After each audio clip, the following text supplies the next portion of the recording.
దూరం పోతే వాయిస్ వస్తుంది వాయిస్ వినబడదు ఇక్కడ దగ్గరనా బాగా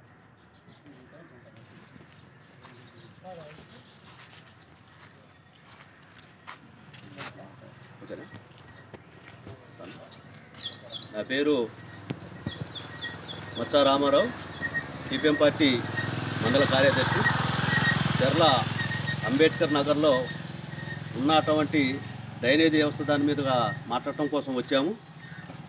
ఇరువైపుల కాలువ లేకపోవటంలో నీళ్ళంతా ఎక్కడిదక్కడే స్టాక్ అయిపోయి విపరీతమైన దోమలు చేరి విపరీతమైన జ్వరాలు వచ్చే ప్రమాదం ఉంది. కాబట్టి ఇప్పటికైనా అధికారులు గుర్తించి ఈ సైడు ఆ సైడు ఆ చివరి వరకు తీస్తే తప్ప ఈ వాటర్ ఎట్టిపోయే పరిస్థితి లేదు. కాబట్టి దక్షిణ చర్యలు తీసుకోవాలి, లేని విడల ఆందోళన చేయాల్సి ఉంటుందని చెప్పేసి చెప్తా ఉన్నాం.